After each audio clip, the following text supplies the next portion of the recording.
People like to think of debt in black and white. You either have it or you don't.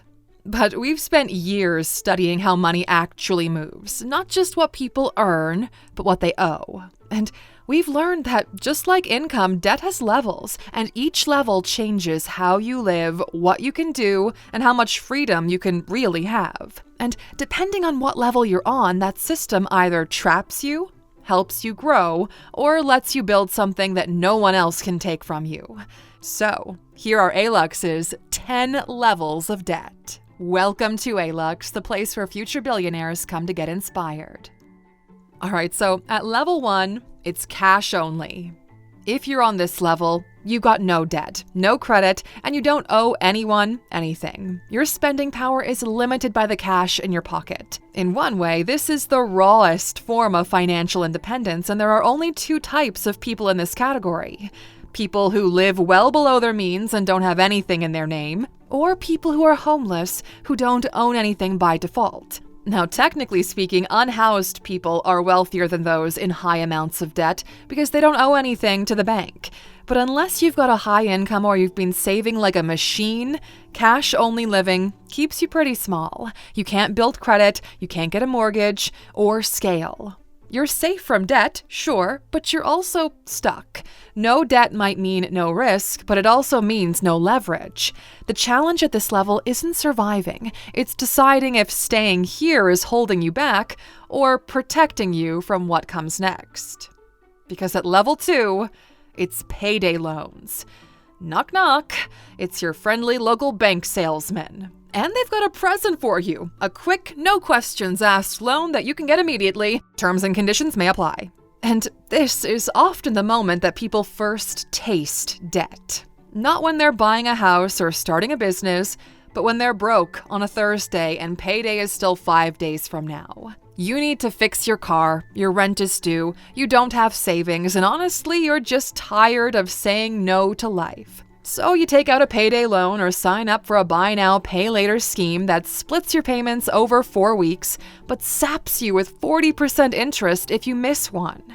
Most people think payday loans are rare, but over 12 million Americans use them every year. The average borrower takes out 8 of them, and the typical borrower isn't someone lazy or reckless. They're often working full-time, making under $40,000 a year and already behind. Once they're in, they stay in. Then there's level 3, revolving debt. So you took out a payday loan and it seemed fine, no big deal, and then you did it again, and again, and again. Congratulations, you've just unlocked the next level 3, revolving debt, more commonly known as credit cards. You use a card to buy something now. You don't have to pay for it right away because the bank covers it. At the end of the month, they send you a bill. If you pay the whole thing, no interest, no worries. If you don't, they start charging you extra every month until you do. The credit card doesn't care if you bought groceries, paid your rent, or bought a new TV. All it cares about is you're not able to pay it off, and that's where the money is. To make money, it has to trap you into a cycle where you're always a little behind. Back in the 1950s, banks were so eager to get people hooked that they used to send out unsolicited credit cards in the mail. Nobody requested it, and the banks didn't do background checks. They just delivered a plastic trap to your front door. The Bank of America dropped 60,000 of these cards in Fresno, California alone. Everyone could get one, and that's how they normalized revolving debt. Now, by the time the average American hits their 30s, they're already carrying $6,000 to $8,000 in credit card debt. Level 4 is financing. So this level is basically like level 3, but with higher numbers, over a longer period of time with higher commitments. They call it financing to trick you into thinking that you know what you're doing because now you can say, I own a car, I furnished my apartment, I invested in myself. But it still works the same way as credit cards. You borrow money to buy a car, the lender pays the seller up front, and you pay them back in monthly chunks, plus interest for the next 3 to 7 years. Before you know it, you're paying full price with interest for a depreciating asset that loses value the second you drive it off the lot. And that payment locks you in. Now you can't take risks, change jobs, or start your own business.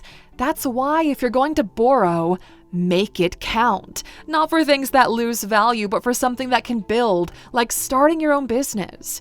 If starting your own business is something that you've been wanting to do, but you've held back because you don't know where to start, then let this be the month that changes everything. Because for April only, we're running the Alux app 30-Day Business Challenge. Inside the Alux app, there's a full roadmap of courses designed to help you validate your business idea, build your brand, and launch something with real potential. It's guided by people who've already done it, and they deliver a masterclass on building with the practical, focused tools that you need and none of the fluff. And right now, you can join Alux Premium for just $19 a month. That's 35% off. If you're going to commit to monthly payments, make it be for something that might actually pay you back eventually. Download the app, scan the QR code, and use this challenge to build something worth borrowing for. All right, moving on, at level 5, we've got student loans. Now, this is the first time when the idea of good debt gets thrown around, because debt's getting a rebrand here. It's now an investment because you're not just borrowing for a thing, you're borrowing for your future. Like when you invest in your education because a degree will lead to a high-paying job. You're 18, maybe 19, you barely know how taxes work, but the government or a private lender is more than happy to offer you a 6-figure loan, and they present it like it's a no-brainer. Education means opportunity, a degree means a better job, and a better job means more money. So paying it off should be easy, right? Well, sounds that way, but we know it's not really how it plays out. As of 2025, over 44 million Americans owe student debt. Together, they owe more than $1.7 trillion. That's more than the GDP of Australia, and nearly a third of them never even finished their degree. And even those who do graduate don't escape easily. The average repayment time for a student loan is 20 years.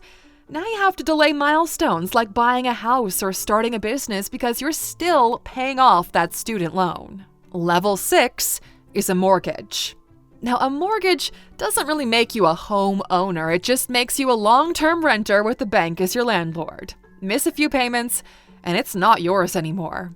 This is how the 2008 financial crisis kicked off.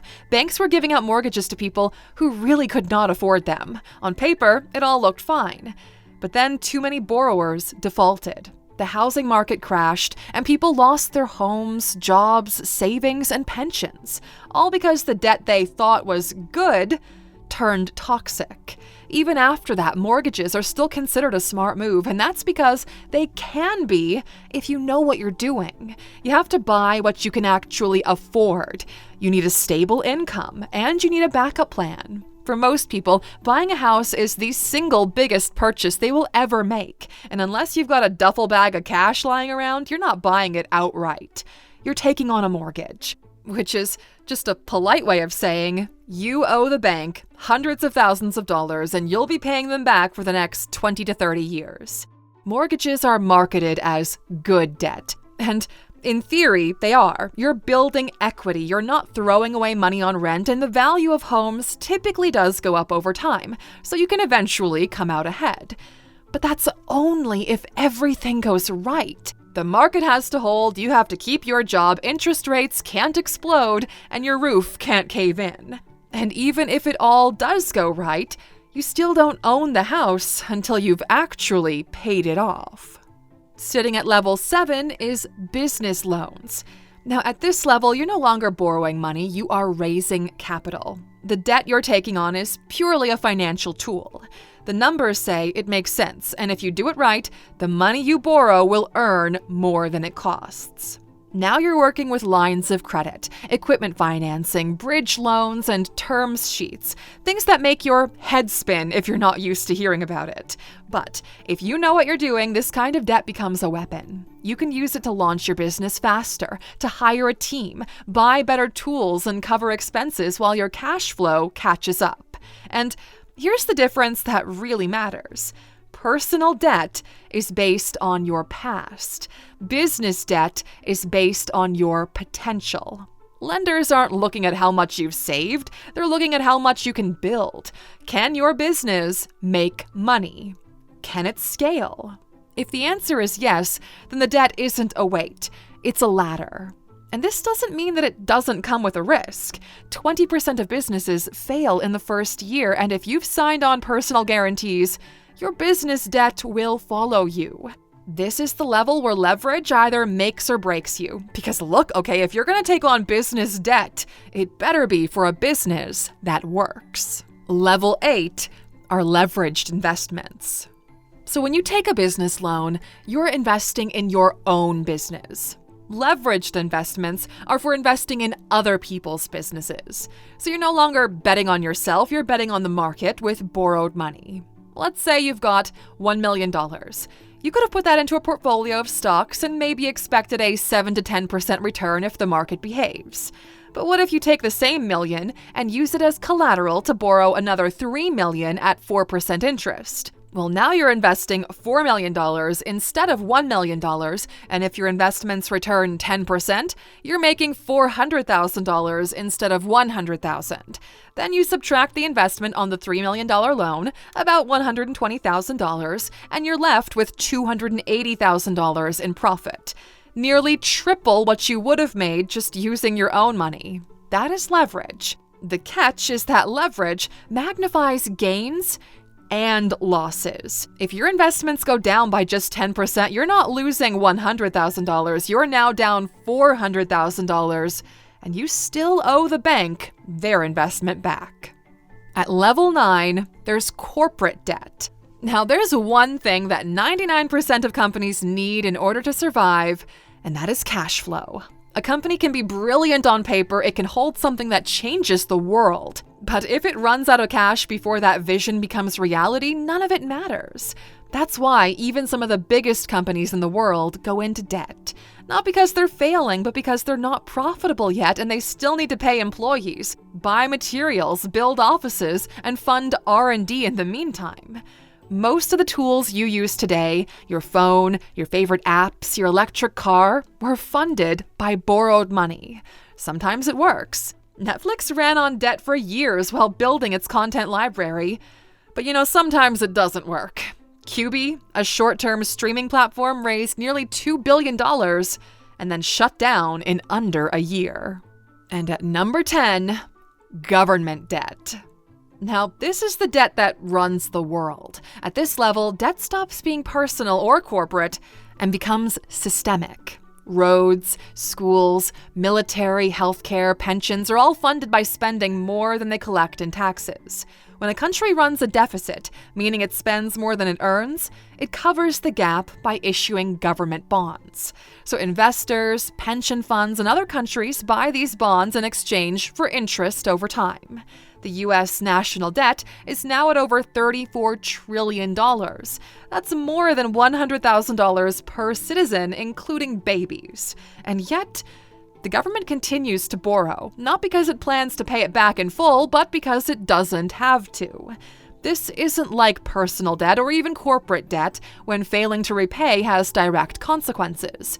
A government has tools like printing money, setting interest rates, and the ability to roll over old debt into new debt and to renegotiate repayment terms on a global scale. Now, this doesn't mean there aren't any consequences at all. As the debt grows, so do those interest costs, and that eats into budgets that could have gone into social programs, infrastructure, or tax cuts. When a person defaults, it hurts them and their families. When a company defaults, it's a news headline. But when a country defaults, you feel that ripple effect across the entire world.